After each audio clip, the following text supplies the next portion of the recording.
നാളെ എന്താണ് സിനിമയുണ്ടോ, അത് ഞങ്ങൾ വലിയ സ്വപ്നമായിട്ട് വന്നല്ലേ.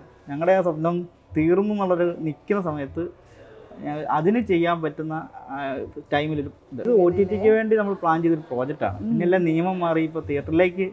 അപ്പം പക്ഷെ ഞങ്ങളെ സംബന്ധിച്ച് ഞങ്ങൾക്കൊരു ഇപ്പോഴത്തെ സന്തോഷം കണ്ടു, ഈ മുഖത്തെ സന്തോഷം ഞങ്ങളുടെ ക്രൂവിൽ എല്ലാവരും കണ്ടു. എന്താ പറയുക, അതായത് നമ്മളൊരു ബേസിക്കലി എന്നെ സംബന്ധിച്ച് എൻ്റെ പ്രോജക്റ്റുകളിൽ ഞാൻ വരുന്ന സബ്ജക്റ്റുകളല്ല, ഞാൻ ഡിസ്കസ് ചെയ്യുന്ന സബ്ജക്റ്റുകളിൽ ഈക്വൽ പ്രാധാന്യം വരും, സ്ത്രീക്കും പുരുഷനും ഈക്വലായിട്ട്. അത് വരുന്ന വെച്ചാൽ അതോ ചില അങ്ങനെ വരുന്ന കൂണ എന്നൊരു പറയുന്നത് ഇതിനകത്ത് സാധാരണ പറയുന്നത് മെയിൻ എലമെൻ്റാണ്. കൊടായി മഷ്റൂം ഉണ്ട് വെച്ചാൽ അത് ഇതുണ്ട്. പിന്നെ ഈ പറയുന്ന പോലെ എല്ലാവരും ചോദിച്ചു മാജിക് മഷ്റൂം ആണോ, അതല്ല ഇതിനെ ആർട്ടിഫിഷ്യൽ ഉണ്ടാക്കുന്നതൊക്കെ നമ്മളതിനകത്ത് ഇതുണ്ട്.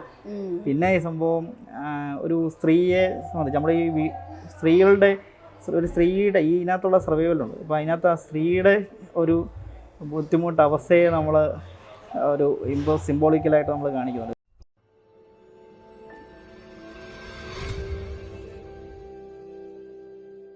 ഹലോ എവരി വൺ, റിലീസിന് ഒരുങ്ങുന്ന കൂൺ എന്ന സിനിമയുടെ ഡയറക്ടറാണ് നമ്മുടെ ഒപ്പം ഉള്ളത്. വെൽക്കം ടു മാം.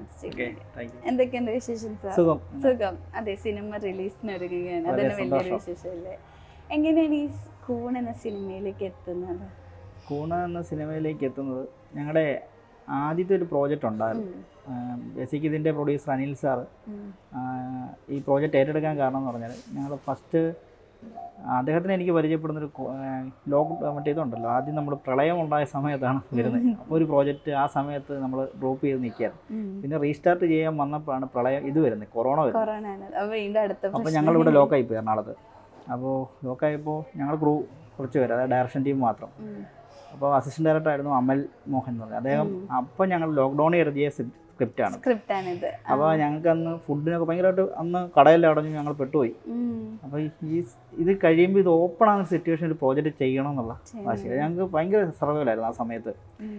ആ ഒരു വെച്ചാൽ ഫുഡ് പോലും പെട്ടെന്നാണ് മറ്റേ നമ്മുടെ ആൻഡോ ജോസഫും ബാദുക്കയുടെ ഫുഡ് കൊടുക്കുന്നത്. അപ്പോൾ ഞങ്ങൾക്ക് കറക്റ്റ് സമയത്ത് ഫുഡ് കിട്ടുന്നുണ്ടായിരുന്നു.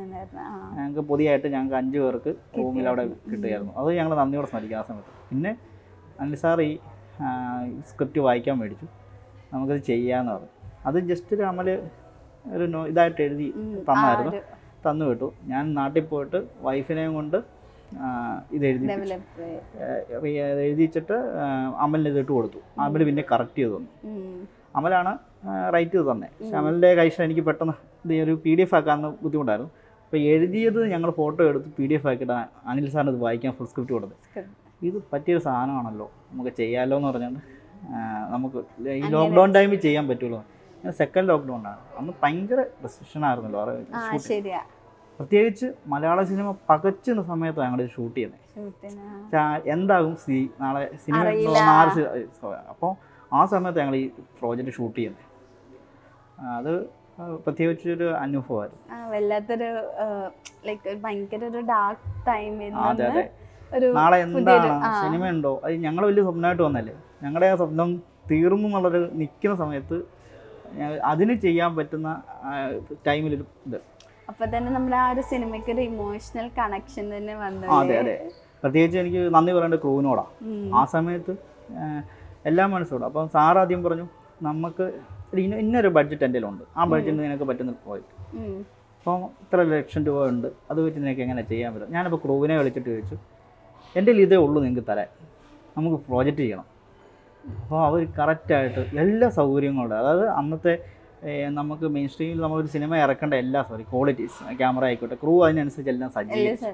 ക്യാമറമാൻ ടോജോ ആണ് ക്യാമറ ചെയ്തേക്കുന്നത്. അദ്ദേഹം കുറേ പ്രോജക്റ്റുകളുടെ അസോസിയേറ്റ് ക്യാമറമാനൊക്കെ ആയിരുന്നു. അപ്പോൾ ടോജോയുടെ ഫസ്റ്റ് മൂവി ആയിരുന്നത്. ടോജോയും അതുപോലെ ടോജോയുടെ അസിസ്റ്റന്റുമാരായിട്ടുള്ള ഒരു അസോസിയേറ്റ് തന്നെ സൗശീലുണ്ടായിരുന്നു. പിന്നെ ആദർശ് എന്ന് പറയുന്നത് അവർക്ക് നല്ല രീതി ക്യാമറ ടീം. പ്രത്യേകിച്ച് ഈ ലൊക്കേഷൻ തന്നെ ഭയങ്കര കൺജസ്റ്റഡാണ്. ഞാൻ സിനിമ കാണുമ്പോൾ അറിയാം. പക്ഷേ ഷൂട്ട് ചെയ്ത സമയത്ത് ഞങ്ങൾ അതുപോലെ ഫാനൊന്നും ഇടാൻ പറ്റത്തില്ല, ലോക്കഡാണ് റൂമുകളെല്ലാം ഭയങ്കര. അപ്പം ഞാനൊരു സ്ഥലത്തിരിക്കുകയായിരിക്കും, പക്ഷേ എനിക്ക് അപ്പം ഇവരാണെങ്കിൽ പോലും ഒരു മുറിയിൽ അവിടെ നിന്ന് ഭയങ്കരമായിട്ട് ചൂടിന് സ്ട്രഗിൾ അനുഭവിച്ചായി ഷൂട്ട് ചെയ്തത്. അങ്ങനെ ഒരു ഒന്നാമത് ലോക്ക്ഡൗൺ കൊണ്ട് ഭയങ്കര റെസ്ട്രിക്റ്റഡ് അതുണ്ടായിരുന്നു. പിന്നെ പുറത്തിറങ്ങി പ്രത്യേകിച്ച് പിന്നെ ഒരു നന്ദി പറയണം P T Thomas sir MLA. അദ്ദേഹത്തിന്റെ ആ ഓഫീസിന്റെ അടുത്തായിരുന്നു ഞങ്ങള് ഒരു ഔട്ട്ഡോർ ഷൂട്ട് ചെയ്തത്. അപ്പോൾ അവിടെ പെർമിഷനൊക്കെ വേണ്ടി അദ്ദേഹം ഹെൽപ്പ് ചെയ്തിരുന്നു. അപ്പോൾ റോഡ് രാത്രിയില്ല, നൈറ്റ് ഷൂട്ടൊക്കെ ആയിരുന്നു. രാത്രിയിൽ അവിടെ സമയത്ത് പോലീസൊക്കെ വന്ന് ഇടയ്ക്ക് ചെക്കിങ്ങിന് വരുമായിരുന്നു. അത്ര പേര് കൂടാൻ പാടില്ല, അങ്ങനെ കുറേ നിയമങ്ങളുണ്ടായിരുന്നു ആ സമയത്ത്. ആ സമയത്താണ് അത് ഷൂട്ട് ചെയ്തത്. ഭയങ്കര ഒരുപാട് ഒബ്സ്റ്റക്കിൾസ് പിൻവെട്ടിട്ടാണ് ഈ സിനിമ റിലീസിന്. പ്രത്യേകിച്ച് OTT വേണ്ടി നമ്മൾ പ്ലാൻ ചെയ്തൊരു പ്രോജക്റ്റാണ്. പിന്നെല്ലാം നിയമം മാറി ഇപ്പോൾ തിയേറ്ററിലേക്ക്. അപ്പോൾ പക്ഷെ ഞങ്ങളെ സംബന്ധിച്ച് ഞങ്ങൾക്കൊരു ഇപ്പോഴത്തെ സന്തോഷം കണ്ടു, ഈ മുഖത്തെ സന്തോഷം ഞങ്ങളുടെ ക്രൂവിൽ എല്ലാവർക്കും എന്താ നമുക്ക് ഫീൽ ചെയ്യാൻ പറ്റുന്നു. അപ്പോൾ എൻ്റെ സംഭവം എന്ന് വെച്ചാൽ ഞങ്ങൾ അന്ന് ഒരു മൈക്രോ സ്ക്രീൻ അല്ലെങ്കിൽ മിനി സ്ക്രീനിൽ വരാനിരുന്ന പ്രോജക്റ്റ് ഒരു ബിഗ് സ്ക്രീനിൽ വരുന്നതിൻ്റെ ഒരു സന്തോഷമാണ്, ആ ഒരു സന്തോഷമാണ്.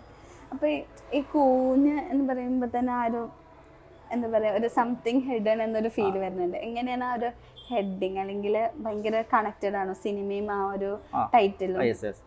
അതായത് നമ്മളൊരു ബേസിക്കലി എന്നെ സംബന്ധിച്ച് എൻ്റെ പ്രോജക്റ്റുകൾ ഞാൻ വരുന്ന സബ്ജക്റ്റുകളല്ല, ഞാൻ ഡിസ്കസ് ചെയ്യുന്ന സബ്ജക്റ്റുകളിൽ ഈക്വൽ പ്രാധാന്യം വരും. സ്ത്രീക്കും പുരുഷനും ഈക്വൽ ആയിരിക്കും. അത് വരുന്ന വെച്ചാൽ അതോ ആക്ച്വലി അങ്ങനെ വരുന്ന. അപ്പോൾ ഞാൻ ഈ കൊണ്ട് ടൈറ്റിൽ ഇറക്കിയപ്പോൾ, ഫസ്റ്റ് ടൈറ്റിൽ ഇറക്കിയപ്പോൾ അത്യാവശ്യം ശ്രദ്ധ നൽകിയായിരുന്നു ആ സമയത്ത്. സിനിമ ഞാൻ പറയില്ല, ആ സമയത്ത് ഞങ്ങൾ അനൗൺസ് ചെയ്യുന്നത്. അപ്പോൾ ഫസ്റ്റ് നായികയുടെ കാലുകൾ കാണിച്ചുകൊണ്ടൊരു ഫോട്ടോയാണ് നമ്മളാണ് ഇട്ടത്.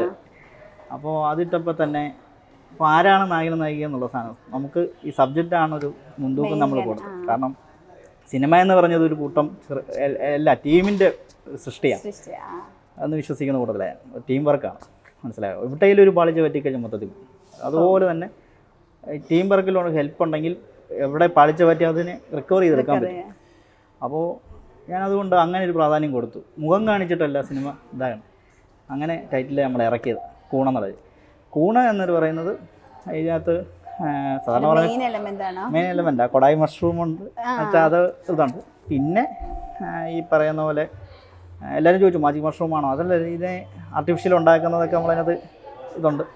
പിന്നെ ഈ സംഭവം ഒരു സ്ത്രീയെ സംബന്ധിച്ച് നമ്മൾ ഈ സ്ത്രീയുടെ ഇതിനകത്തുള്ള സർവൈവലുണ്ട്. അപ്പോൾ അതിനകത്ത് ആ സ്ത്രീയുടെ ഒരു ബുദ്ധിമുട്ട് അവസ്ഥയെ നമ്മൾ ഒരു സിംബോളിക്കലായിട്ട് നമ്മൾ കാണിക്കുന്നുണ്ട്. വീർപ്പുമുട്ടിയ സാധനം മുളച്ചു വരുന്നതിൻ്റെ ആ ഒരു പ്രോസസ്സ് കാര്യങ്ങളാണ് അത് റിലേറ്റ് ചെയ്യുന്നത്. അപ്പോൾ നല്ലൊരു സ്ക്രിപ്റ്റ് ബേസിലാണെങ്കിൽ പോലും അമല എനിക്ക് ആ രീതിയിലാണ് ട്രീറ്റ് ചെയ്ത് തന്നേക്കുന്നത്. പല ഡീറ്റെയിലിങ് പോലും, പടത്തിലെ പല ഡീറ്റെയിലിങ് പോലും ആ രീതിയിലൊരു ഇതാണ്. ഇപ്പോൾ നമ്മളാണെങ്കിലും ലൈക്ക് പൊതുവേ നമ്മുടെ ഓഡിയൻസിന് മിസ്റ്ററി, ത്രില്ലർ അങ്ങനത്തെ മൂവീസ് ഒക്കെ ഭയങ്കര ഇഷ്ടം. അപ്പോൾ നമ്മുടെ ഈ ഓരോ ജോണർ നോക്കുമ്പോഴും ആ ഒരു രീതിയിലോട്ട് വരുന്നതാണല്ലോ. അപ്പോൾ കുറെ കാലത്തിന് ശേഷം ലൈക്ക് എന്റർടൈൻമെന്റിന്റെ ടൈമാണ് ഇപ്പോൾ. അത് കഴിഞ്ഞിട്ട് ഒരു മിസ്റ്ററി. അതാണ് ഞങ്ങൾക്കൊരു ടെൻഷൻ. എന്റർടൈൻമെന്റ് ആൾക്കാരെ ആഗ്രഹിച്ചിരിക്കുന്ന ഒരു ജോണറാണ് ഇപ്പോൾ കടന്നു പോയിക്കൊണ്ടിരിക്കുന്നത്. അത് മലയാള സിനിമ പണ്ട് അങ്ങനെ ആയിരുന്നു, ഇപ്പം അത് തിരിച്ചു വരുന്നു. ഇടയ്ക്ക് നമ്മൾ ഈ റിയലിസ്റ്റിക് ആയിരുന്നു, അത് മാറിയിട്ട് ഇപ്പം വേറൊരു തലമായി. അപ്പോൾ നമ്മളിപ്പം ത്രില്ലറാണ്. ഈ ത്രില്ലർ ഈ സമയത്ത് ഇറങ്ങുന്നത് ഇത് ഞാൻ പറയില്ല, OTT ഫ്രെയിമിന് വേണ്ടി നമ്മൾ ചെയ്തൊരു പ്രോജക്റ്റ് ആയതുകൊണ്ടും ഇത് സാധാരണ അത് പ്രത്യേക ഓഡിയൻസിന് മാത്രമേ ഈ സാധനം ഇഷ്ടപ്പെടുള്ളൂ. കാരണം യൂത്തിന് ഇഷ്ടപ്പെടും. അവർ ഒരുപാട് പടങ്ങൾ ഇപ്പോൾ കാണുന്നുണ്ട്, കാരണം യൂത്താണ് പടം കാണുന്നത്. പക്ഷേ ആ ഒരു ഇതിലാണ്.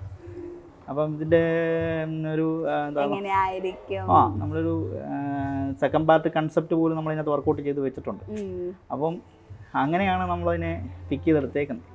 അപ്പോൾ ഇത് എത്രത്തോളം പ്രേക്ഷകൻ്റെ സ്വീകാര്യം നോക്കിയിട്ട് വേണം നമുക്കത് ചെയ്യാൻ. കാരണം ഞങ്ങളെ സംബന്ധിച്ച് ഏറ്റവും കൂടുതൽ റിസൾട്ട്, കാരണം അതിന് സബ് ടൈറ്റിൽ നമ്മൾ അങ്ങനെ ചെയ്തേക്കുന്നത് ഒരു പാൻ ഇന്ത്യയിൽ ഇതെങ്ങനെ ആൾക്കാർക്ക് റിലേറ്റ് ചെയ്യണം എന്ന് ഓർത്തുകൊണ്ട് തന്നെയാണ് ഇതിൻ്റെ വിഷ്വൽ ഭാഷയായാലും. പ്രത്യേകിച്ച് ഇത് സിംഗ് സൗണ്ടായിരുന്നു ഷൂട്ട് ചെയ്തത്. അത് ജോയ് ജെയിൻ എന്ന് പറയുന്ന ആളാണ്, അദ്ദേഹമാണ് ഇതിൻ്റെ സിംഗ് സൗണ്ട് റെക്കോർഡിസ്റ്റൊക്കെ. പിന്നെ ബാക്കി സൗണ്ട് ഡിസൈൻ ചെയ്തേക്കുന്നത് പ്രശാന്ത് SP എന്ന് പറയുന്ന ചിത്രാഞ്ജലി വർക്ക് ചെയ്യുന്ന. അപ്പം നല്ല സൗണ്ട് സൈഡിലാണെങ്കിലും ഭയങ്കര റിലേറ്റ് ചെയ്യാൻ പറ്റുന്ന കാര്യങ്ങളാണ്. പിന്നെ അതിനുശേഷം എനിക്ക് ആർട്ടിസ്റ്റിനെ പറ്റിയാണ് പറയാനുള്ളത്. അല്ല, ഈ ഇപ്പം നമ്മളിപ്പം മലയാളം മൂവീസിൽ ഭയങ്കര ഹിറ്റായ കുറേ പടങ്ങളൊന്നും വിമൻ ഓറിയൻറ്റഡ് അല്ല, അല്ലെങ്കിൽ വിമൻ്റെ ഒരു സ്ഥാനം മലയാളം സിനിമയിൽ കുറഞ്ഞു വരുന്നു, അങ്ങനെ കുറേ പ്രസ്ഥാനം നമ്മൾ കേൾക്കുന്നതാണ്. അപ്പോൾ ഈ ഒരു മൂവിക്ക് അങ്ങനെ എന്തെങ്കിലും ഉണ്ടോ? ലൈക്ക് വിമന് ഭയങ്കര ഇമ്പോർട്ടൻ്റ് കൊടുക്കുന്നുണ്ടോ? നമ്മൾ ഇതിനകത്ത് ഓൾറെഡി ഒരു കൺജസ്റ്റഡ് പ്ലേസിലാണ് ഷൂട്ട് ചെയ്യുന്നത്. അപ്പോൾ ആദ്യം തന്നെ നടിയോട് നമ്മൾ സ്റ്റോറി പറഞ്ഞപ്പോൾ പോലും സിത്താര വിജയനാണ് ഇതിനകത്ത് ലീഡ് റോൾ ചെയ്തിരിക്കുന്നത്. സിത്താരയുടെ ഒരു ഷോർട്ട് ഫിലിം കണ്ടിട്ടാണ് എന്നെ ജി എന്ന് പറഞ്ഞൊരു സുഹൃത്താണ് എന്നെ ഇൻട്രൊഡ്യൂസ് ചെയ്യുന്നത്. അപ്പോൾ അദ്ദേഹത്തിൻ്റെ ഷോർട്ട് ഫിലിമിലാണ് പുള്ളി അഭിനയിച്ചത്. അപ്പോൾ ഞാൻ ചോദിച്ചു ഇന്നലെ അത് നിങ്ങളുടെ ഷോർട്ട് ഫിലിം ഞാൻ വായിച്ചു തരണം, ആ കുട്ടിയെ എനിക്കൊന്ന് പരിചയപ്പെടുത്തണം, അതിൻ്റെ ഒരു പ്രോജക്റ്റ് ഉണ്ട്. അപ്പോൾ അങ്ങനെ ഇൻട്രൊഡ്യൂസ് ചെയ്തു. അതുപോലെ ലിമലിനെ ആദ്യം ഞാൻ ഇതിനകത്ത് ഹീറോ. അപ്പോൾ നായകൻ എന്ന കൺസെപ്റ്റ് എനിക്ക് ഇതിനകത്ത് ഒരാൾ വെറുക്കുന്ന ആളായിരിക്കണം, ഒരാൾക്ക് ഇഷ്ടപ്പെടാത്ത ഒരാളായിരിക്കണം. അപ്പോൾ അങ്ങനത്തെ രൂപപ്രകൃതി അന്വേഷിക്കും. ഇപ്പം താടിയൊക്കെ വളർത്തിയ ഒരാളെയാണ് എനിക്ക് കിട്ടിയത്. അവനെ നായകനെ ലോക്ക് ചെയ്ത് കഴിഞ്ഞ് സിത്താരെ ലോക്ക് ചെയ്തു. പല ആൾക്കാരുടെ അടുത്ത് പോയായിരുന്നു, മെയിൻ സ്ട്രീമുള്ള നടന്മാരുടെ അടുത്ത് പോയായിരുന്നു. അതിൻ്റെ ഒരു ഫ്രസ്ട്രേഷനാണ് ഞാൻ ഫസ്റ്റ് ലുക്ക് പോസ്റ്ററിൽ വന്നേക്കുന്നത്. കാരണം ഞാൻ പല നായകരുടെ അടുത്ത് പോയി എൻ്റെ എക്സ്പീരിയൻസ് ചോദ്യം ചെയ്യുന്നു, അല്ലെങ്കിൽ അതങ്ങനെയാണ്. അവരെ കുറ്റം പറയാൻ പറ്റില്ല, അതങ്ങനെയാണ്. അവർക്ക് ഇന്ന ആൾക്കാരൊക്കെ ചെയ്താലേ ഇന്ന ഹൈറാർക്കി ചെയ്താൽ. ഞാൻ ബേസിക്കലി പൊളിറ്റിക്സ് എന്ന സിനിമയിലേക്ക് വരുന്നത്. അവിടെ ഞാൻ സീനിയേഴ്സിന് വേണ്ടി മാറിക്കൊടുത്തു. സിനിമയിൽ വന്നപ്പോഴും സീനിയേഴ്സ് ഞങ്ങൾ ഇന്നവരെ കൂടെ ചെയ്യത്തുള്ളൂ, അല്ലെങ്കിൽ ചില ക്ലബ് അവർ ചില യൂണിറ്റ് ഉണ്ട്, അവരുടെ കൂടെ ഞങ്ങൾ മാത്രമേ വർക്ക് ചെയ്യത്തുള്ളൂ എന്നൊരു സിസ്റ്റമാണ്. ആ സിസ്റ്റം പൊളിയാണ് സത്യം. ഒരുപാട് പേർക്ക് അവസരം കിട്ടും, യൂത്തിന് അവസരം കിട്ടും. എത്രയോ രൂപകൾ മടക്കിയാണ് ഇൻസ്റ്റിറ്റ്യൂട്ടിലൊക്കെ പഠിച്ച് പിള്ളേർ നിൽക്കുന്നത്. അവർക്ക് ഭയങ്കര കഴിവുണ്ട്. ഞാൻ അവരെ യൂസ് ചെയ്ത് എൻ്റെ ക്രൂവായിട്ട്. അപ്പോൾ ഞാൻ പറഞ്ഞത് ഈ നായിക, നിങ്ങൾ ചോദിച്ച ചോദ്യം നായിക പ്രാധാന്യത്തിലേക്ക് എങ്ങനെ വന്നെന്നുള്ളത് പറഞ്ഞപ്പോൾ ഈ കുട്ടിയെ നമ്മൾ ഈ സെലക്ട് ചെയ്ത് ഇതിലേക്ക് ആക്കി. അപ്പോൾ ഇങ്ങനെയാണ്. അപ്പം ഞാൻ പറഞ്ഞു ഇങ്ങനെയൊക്കെയാണ് സൗകര്യം ഒരുക്കിയിട്ടേക്കുന്നത്. അതായത് തനിക്ക് ഹെൽപ്പായിട്ട് ഇപ്പം മേക്കപ്പ് ആർട്ടിസ്റ്റ് നിത്യാമേരി എന്നൊരു കുട്ടിയാണ്, ഒരു സ്ത്രീ ആളുണ്ട് ഓൾറെഡി സെറ്റിൽ. ഓക്കെ, ബാക്കിയെല്ലാം ഞങ്ങൾ ആണുങ്ങളായിരിക്കും. അപ്പോൾ തനിക്ക് കംഫർട്ടായിരിക്കും എന്ത് കാര്യം അവിടെ സംസാരിക്കാം, എനിക്ക് എന്ത് ആവശ്യമുണ്ട് സംസാരിക്കാം. ഗസ് അവിടെ നല്ല പുള്ളി ഞങ്ങളോട് സംസാരിക്കാം. ഓക്കെ, അപ്പോൾ ഓൾറെഡി ഒരു കംഫർട്ട് സോണാണ്. അങ്ങനെ ഒരു സംഭവം ഇല്ലാത്തതാണ് പലരും നേരിടുന്നത്. അറിയാലോ, മേക്കപ്പ് ആർട്ടിസ്റ്റുകൾ ഇതുപോലെ ഇത് എന്താ സ്ത്രീകൾക്ക് അവസരം കൊടുക്കുക അല്ലെങ്കിൽ അങ്ങനെ ഒരു വിഷയം നിൽക്കുന്നുണ്ട്, അങ്ങനെ സംഭവം. അപ്പോൾ ഞാൻ ആ സമയത്താണ് അവർ പറഞ്ഞ നിത്യ പോലും ചോദിച്ചു കാർഡ് വിഷയം കാര്യങ്ങൾ. ഞാൻ പറഞ്ഞു നമ്മൾ ഓൾറെഡി അങ്ങനെ ഒരു യൂണിയൻ രജിസ്ട്രേഷനിലേക്ക് പോകുന്നൊരു പ്രോജക്റ്റ് അല്ല, അത് OTT വേണ്ടി ആയതുകൊണ്ട് കുറേ ഇത് ഒഴിവാക്കി യൂണിയനുകളെല്ലാം. അപ്പോൾ അങ്ങനെയാണ് നമ്മളത് നിത്യ ഇത് മേക്കപ്പ് ആർട്ടിസ്റ്റിൻ്റെ അടുത്ത്.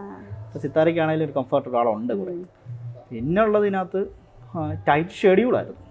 ആൾക്ക് ഫുഡൊക്കെ കറക്റ്റ് ആകുമ്പോൾ ഞങ്ങൾ ആ സമയത്ത് ബ്രേക്ക്, പക്ഷേ ക്യാമറ സെറ്റ് ചെയ്യുന്ന സമയത്തോ അല്ലെങ്കിൽ ലൈറ്റ് സെറ്റ് ചെയ്യുന്ന സമയത്തുള്ള ചെറിയ ബ്രേക്ക് എടുക്കുന്നത്. എന്നാൽ പോലും നായകനും നായികയൊക്കെ ആണെങ്കിലും നായിക പോയി തെർമോക്കോളൽ അല്ലെങ്കിൽ ഇപ്പം ചാക്ക് അങ്ങനെയുള്ള എൻ്റെ ലൊക്കേഷൻ അങ്ങനത്തെ ആയിരുന്നു, വെച്ചാൽ റഫ് പ്ലേസായിരുന്നു.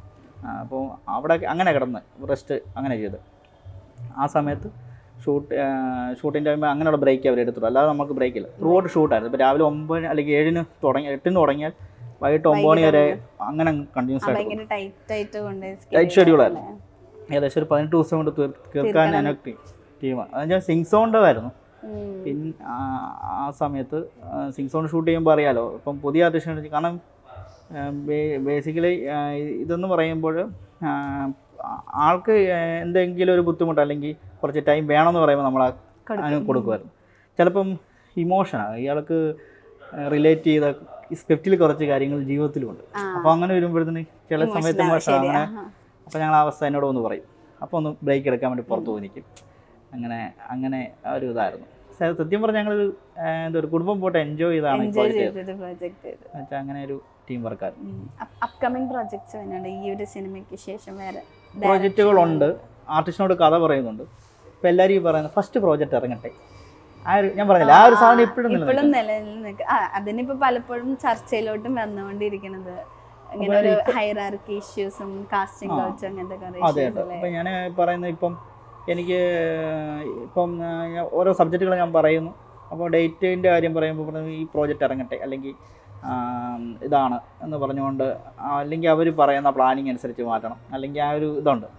ഞാനതുകൊണ്ട് ഇത് പ്രൂവ് ചെയ്തിട്ട്, കാരണം ഓൾറെഡി ഈ ടീമിൻ്റെ മിക്ക എല്ലാവരെയും ഇൻഡിപെൻഡൻസ് ആണ്. ബാക്കി എല്ലാവരും ഇതെല്ലാം അസിസ്റ്റൻ്റ് ചെയ്തത് എല്ലാവരും ഇൻഡിപെൻഡൻ്റ് ആണ്. ടീമിൻ്റെ ടീം വർക്കാണത്. അപ്പോൾ ഇതിറങ്ങിപ്പോയാലും ആ ഒരു ഇത് കിട്ടും. സിത്താരയ്ക്ക് ഇതിനനുസരിച്ച് കുറേ പ്രോജക്റ്റ് വന്നിട്ടുണ്ട്. ഇതിനകത്ത് അഭിനയിച്ച എല്ലാവരും, ഞാൻ ഇതിനകത്തൊരു ഒരാളെ പോലും ഒരു പാസിങ് സീനാണെന്ന് പറഞ്ഞുകൊണ്ട് അങ്ങനെ അല്ല. ഇതിനകത്ത് വന്നേക്കുന്ന ഏത് ക്യാരക്ടറാണെങ്കിലും ക്യാരക്ടറിന് ഇമ്പോർട്ടൻസ് ഉണ്ട്. അങ്ങനെയാണ് ഞാൻ കൊടുത്തത്. സെക്കൻഡിലേക്ക് ലീഡാണ്. ഞങ്ങൾക്ക് പ്രത്യേകിച്ച് പറയേണ്ട ഒരു വിഷമാവസ്ഥയാണ് ഇതിനകത്ത് അഭിനയിച്ച നമ്മുടെ ലക്ഷ്മിയ സജീവൻ മരണപ്പെട്ടായിരുന്നു. അത് അറ്റാക്കായിരുന്നു. ദുബായ് വെച്ച്. അപ്പോൾ അത് ഓർക്കുന്ന നിമിഷം ആ കുട്ടിയൊക്കെ അടുത്ത ലീഡ് ക്യാരക്ടേഴ്സാണ് ആയിരുന്നു. അപ്പോൾ അതിനനുസരിച്ച് ഇനി സ്ക്രിപ്റ്റിനെ നമ്മൾ സെറ്റ് ചെയ്യണം അടുത്ത്. അപ്പോൾ അതൊക്കെ ഓർക്കണം. അവരൊക്കെ അല്ലായിട്ട് അതൊക്കെ സുഹൃബന്ധത്തിൻ്റെ പേരിൽ ഇവരെല്ലാം വന്ന് അഭിനയിച്ചതാണ്. അങ്ങനെയൊരു സംഭവമാണ്. അപ്പം നമ്മുടെ സിനിമ ഇങ്ങനെ റിലീസിന് ഒരുങ്ങുകയാണ്. എന്താണ് നമ്മുടെ പ്രേക്ഷകരോട് പറയാനുള്ളത്? പ്രേക്ഷകരോട് പറയാനുള്ളത് സിനിമ സ്വീകരിക്കണം. അതിനകത്ത് പ്രത്യേകിച്ച് ഇതൊരു ഞാൻ പറഞ്ഞില്ലേ, ഒരു പ്രളയ സമയത്ത് എങ്ങനെയാണ് നമ്മുടെ നമ്മുടെ എന്താ മുക്കോ ഫാമിലികൾ അല്ലെങ്കിൽ നമ്മളെ അവർ ഹെൽപ്പ് ചെയ്യാൻ വന്നത് എങ്ങനെയാണ്, ആ അവസ്ഥയിലാണ് കൊറോണ സമയത്ത് ഞങ്ങളുടെ ടീമിനെ ഹെൽപ്പ് ചെയ്യാൻ, എന്നെ ഹെൽപ്പ് ചെയ്യാൻ, എൻ്റെ പ്രൊഡ്യൂസറെ ഹെൽപ്പ് ചെയ്യാൻ ഈ ഒരു ക്രൂ വന്ന് വർക്ക് ചെയ്ത്. അപ്പോൾ അവരെല്ലാ സൗകര്യത്തിലൂടെയും വർക്ക് ചെയ്ത്. അവരൊന്നും വലിയ പ്രതീക്ഷയോടെ വെച്ചിട്ടല്ല, അവർ നമുക്കൊരു സാധനം ഒരുക്കി തന്ന ആ ഒരുക്കി തന്ന ഒരു കൂട്ടായ്മയാണ്. ഇതുകൊണ്ട് ഈ ഒരു ഭയങ്കര ഇൻസ്പിറേഷനാണ്. മലയാളത്തിൽ ഇപ്പോൾ പുതിയ പഠിച്ചിറങ്ങിയ പിള്ളേർക്ക് എല്ലാവർക്കും ഒരു ഇൻസ്പിറേഷനാണ് നമ്മളൊരു പ്രോജക്റ്റ് തിയേറ്ററിൽ വരുന്നത്. അത് അറിയാലോ, ഒരുപാട് പ്രോജക്റ്റുകൾ റിലീസാകാതിരിക്കുന്ന സിറ്റുവേഷൻസ് ഉണ്ട്. പക്ഷേ ആ അവസ്ഥയിൽ ഇങ്ങനൊരു പ്രോജക്റ്റ് ഇറങ്ങുന്നുണ്ട്.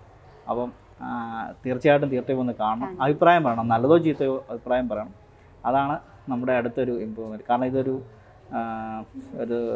എന്താ വെച്ചാൽ ഒരു അടുത്ത ഒരു ചവിട്ടുപടിയിലേക്കുള്ള ഒരു ടീമിൻ്റെ ഒരുക്കമാണ്. അപ്പം എല്ലാവർക്കും നന്ദി. ഈ പറഞ്ഞ പോലെ തന്നെ സിനിമ വൻ വിജയകരമാവട്ടെ, ഇനി സിനിമ ചെയ്യാൻ സാധിക്കട്ടെ എന്ന് ആശംസിക്കുന്നു. Thank you so much.